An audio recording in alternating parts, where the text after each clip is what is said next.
আসসালামু আলাইকুম রহমতুল্লাহি ওয়া বারাকাতুহু। আজকে এখন আমরা দেখাবো যে আপনারা আমাদের সফটওয়্যারটারে আমাদের হিজামা সফটওয়্যার এই সম্পর্কে আমাদের আরো অনেক ভিডিও আছে যেটা আমরা এই সফটওয়্যারের সুবিধা কি কিভাবে ইনস্টল করবেন এবং এটা দাম কত এবং এটা কিভাবে ব্যবহার করতে হয় সব আমরা দেখিয়েছি। আজকে শুধু বাকি আছে যে আপনার এই সফটওয়্যার ব্যাকআপ কিভাবে নেবেন, এই জিনিসটা। তো দেখেন এই সফটওয়্যারটা কিন্তু যে কোনো জায়গায় ব্যবহার করা যায়। এর মূল জায়গাটা আমি দেখাচ্ছি সফটওয়্যারটার।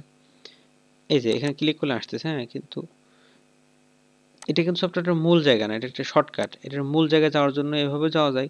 সবচেয়ে সহজ বুদ্ধি হলো এখানে ক্লিক করে এই ডান ক্লিক করবেন, ওপেন ফাইল লোকেশন দিলে মূল জায়গা দেখাচ্ছে আর কি, মানে লোকাল সি ড্রাইভ ডি ড্রাইভের হিসাবে এটা হলো মূল জায়গা। আর এভাবে যদি আসি তাও আসা যায়, এভাবে আসে।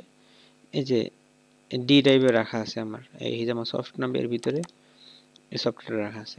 তো এটা ব্যাকআপ কীভাবে রাখবো নেবো আমরা, তো ব্যাকআপ নেওয়ার বুদ্ধি হলো সরাসরি এখানে এটা ক্লিক করে এটা আমি কপি করলাম, কপি করে উদাহরণস্বরূপ এখানে রেখে দিলাম, ব্যাস এটা একটা ব্যাকআপ হয়ে গেল। আপনারা এভাবে রাখতে পারেন, এভাবেও আপনারা ব্যাকআপ রাখতে পারেন। আর এটা আমরা আরও সহজ করে দিচ্ছি, সেটা হলো এটা রাখলে হয়ে গেল। খুব সহজ বুদ্ধি হলো যেটা আমরা সফটওয়্যারের মধ্যে দিয়ে দিচ্ছি, এটা আমাদের সফটওয়্যারের সবচেয়ে বড় একটা আকর্ষণ। সেটা হলো সফটওয়্যারটা খুলবেন, খোলার পরে এই যে বাটনটা আছে এই বাটনটার মধ্যে ক্লিক করবেন। ক্লিক করলে আপনাদের ব্যাকআপের জন্য ফোল্ডার দেখাতে বলবে যে কোথায় ব্যাকআপ রাখতে চান। উদাহরণস্বরূপ আমি আমার ডেস্কটপে রাখবো। উদাহরণস্বরূপ ডেস্কটপের মধ্যেই দেখা দিলাম, ডেস্কটপ দেখায় দিয়ে এই ব্যাকআপ তৈরি, এই ক্লিক করলে দেখেন ব্যাকআপ তৈরি হয়ে গেছে। আজকে তারিখ সহ যে এখন 14 ডিসেম্বর 2022 সালে আমি রেকর্ড করছি। এই যে হয়ে গেছে।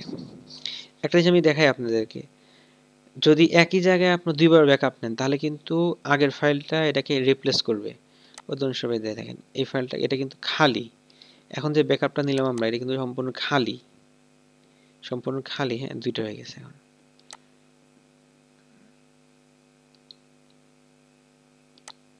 যাক, সম্পূর্ণ খালি। তে যদি একটু কাজ করে দেখাচ্ছি আমি, তাহলে এটা কিন্তু সম্পূর্ণ খালি আছে, ব্যাকআপে রাখছি। এটা রোগে আমি যোগ করি, এই যে এক হইল। আচ্ছা, এভাবে একটা যোগ করলাম, নাহলে উদাহরণস্বরূপ একটা দিলাম আর কি। আচ্ছা, তাহলে কিন্তু একটা রোগে আছে। হ্যাঁ, এবার দেখেন একটা, এবার যে আবার ব্যাকআপ নিয়ে এখানে, তাহলে দেখবেন আচ্ছা দেখে কিন্তু মনে হয়নি যে কিছু হয়েছে, কিন্তু কিছু হয়েছে কইছে না, দেখাচ্ছে আমি। দেখেন আসার পরে এই দেখেন আগেরটা কিন্তু খালি ছিল, এখন কিন্তু রুগী আসে গেছে। তার মানে এটা কিন্তু ইয়া হয়েছে আপনার, কি বলে, মানে আগের একই জায়গায় যদি দুইবার ব্যাকআপ নেন তাহলে পরের ফাইলটা আগের ফাইলকে হটায় দিয়ে ওখানে বসে পড়বে। মানে দেখতে একই ফাইল মনে হবে কিন্তু আসলে একই ফাইল না, আলাদা ফাইল হবে।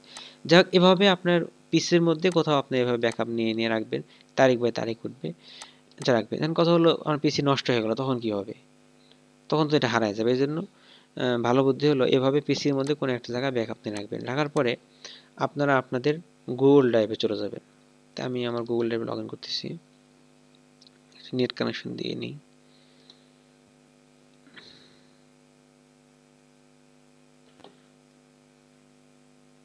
আচ্ছা, হ্যাঁ, আসলাম আমার গুগল ড্রাইভে। আমি আসবো। আচ্ছা, এই যে আমার গুগল ড্রাইভে আমি আসলাম। আপনারা আপনাদের গুগল ড্রাইভে যাবেন। এই যে গুগল ড্রাইভে আমি আসতেছি। আচ্ছা, এখন এই যে আমাদের গুগল ড্রাইভ খুললো। হ্যাঁ, খোলার পরে এখানে আপনারা এই যে নতুন ক্লিক করে দিলেন। নতুন ক্লিক করে দিয়ে এই যে নতুন ফাইল আপলোড করুন। আচ্ছা, এটা দিয়ে সর্বপ্রথম আপনারা আপনাদের সফটওয়্যারটা যেখানে রাখছেন, আমরা গুগল, এই যে আমরা ডি ড্রাইভে রাখছিলাম, রাখার পরে এই যে হিজামা সফটওয়্যারের ভিতরে এইখানে এটা হলো মূল ফাইল আমাদের, এই ফাইলটাকে ধরে এভাবে আপলোড করে দিবেন। আচ্ছা, এটা কিন্তু আপনার ইয়া হলো, আপলোড হয়ে গেছে। আচ্ছা, এটা কিন্তু আপলোড হয়ে গেছে। এই যে হিজামা সফট অ্যাক্সেস, এটা আপনার গুগল ড্রাইভে হয়ে গেল, তাই না? আচ্ছা, এবার দেখাচ্ছে একটা জিনিস, সেটা হলো এভাবে তো মূল ফাইলটা আমরা দিলাম। এখন যখন আমরা প্রতিদিন কাজ করব, কাজ করার পর যখন একটা ব্যাকআপ নেব, এভাবে আমরা ব্যাকআপ নেব এই সফটওয়্যার থেকে খুলে, সফটওয়্যার থেকে আমরা কোনো একটা জায়গাতে এভাবে ব্যাকআপ নিয়ে রাখবো আর কি, অর্থাৎ এখানে ব্যাকআপ নিয়ে রাখছি। রাখার পরে আপনারা যে কাজটা করবেন সেটা হলো প্রতিদিনই প্রতিদিন অথবা একদিন পর পর এটাকে আপনার ব্যাকআপ নিয়ে রাখবেন, গুগল ড্রাইভে নিয়ে রাখবেন, যেন কম্পিউটার নষ্ট হলেও যেন ওটা পাওয়া যায়। সেটা কিভাবে করতে হবে? তো এখন কি প্রতিদিন নতুন করে একটা করে ফাইল, প্রতিদিন কি নতুন করে একটা করে ফাইল করবেন? তাহলে তো অনেক হবে, এরকম না। এটা করার নিয়ম হলো এই যে যেটা আছে, এই যে সফটওয়্যারটা মূল, এখানে ডান ক্লিক করবেন, করার পর দেখেন আসবে ভার্সন ম্যানেজ করুন। এখানে আসার পর আপনি আজকে যেটা নিয়েছেন সেটা উঠাই দিবেন, নতুন ভার্সন আপলোড করুন। এখানে যাওয়ার পর আপনাদেরটা হয়তো ইংলিশে আসবে, এই যে আমরা যেখানে একটা ব্যাকআপ এখন এটাও দিতে পারেন, অথবা এই যে ব্যাকআপ রাখছিলাম যে আমরা ডেস্কটপের মধ্যে, কোথায় যেন এটাও ধরে দিতে পারেন, এটাও দেওয়া যায়, বা ওই যে আমাদের মূল ফাইলটাও দিলেও এই যে হয়ে যাচ্ছে। ফাইল আমার একটাই থাকলো, কিন্তু এটা আমি করতে ফেললাম আর কি, নতুন নতুন আপলোড নিলাম, ব্যাকআপ নিলাম। তো এভাবে আর কি ব্যাকআপ নেবেন। এখন কথা হলো, হয়তো আমার কম্পিউটারটা কোনো কারণে নষ্ট হয়ে গেছে, যার কারণে আমি হারায় ফেলছি আর কি। সব মনে করেন যে কোনো কারণে কম্পিউটার নষ্ট হয়ে গেছে বা কোনো কারণে এটা হারায় গেছে, এখন কি হবে?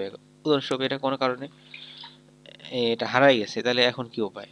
মনে করেন হারায় গেছে, যে ডিলিট করে ফেললাম, হারায় গেছে, এখন কিভাবে পাবো এটা? আচ্ছা, তো এখন কিভাবে ফিরে আনবেন? হ্যাঁ, এটা হারিয়ে গেছে, এখন পাওয়া কিভাবে আমরা? তো এর জন্য আবার সেই গুগল ড্রাইভে যেতে হবে, গিয়ে এই যে আপনার যে আপলোড করছিলেন এটা ডাউনলোড করুন। খুব সিম্পল ব্যাপার, এটা ডাউনলোড করে নেবেন। ডাউনলোড করলে ডাউনলোড হয়ে যাবে আর কি। এই যে বলতেছে ঝুঁকিপূর্ণ, আসলে মোটেও কোনো ঝুঁকিপূর্ণ না। আচ্ছা, এই যে ডাউনলোড হয়ে যাচ্ছে, এই ডাউনলোড শেষ হয়ে গেল। ডাউনলোড পরে এটা এখান থেকে আনবেন, এই যে ডাউনলোড হয়ে গেছে। এটা এই যে এখান থেকে আমি কাট করে নিয়ে আসতেছি, নিয়ে এসে আবার আমাদের ওই আসল জায়গায় রেখে দেবো আমি নিয়ে যাই। আবার এটা আসল জায়গায় যে এই যেমন সফটওয়্যার মধ্যে আবার এই যে এখানে রেখে দেবো, ব্যাস রেখে দিলাম। তাহলে কিন্তু আমি আবার আমার জিনিসটা পেয়ে গেলাম আমার।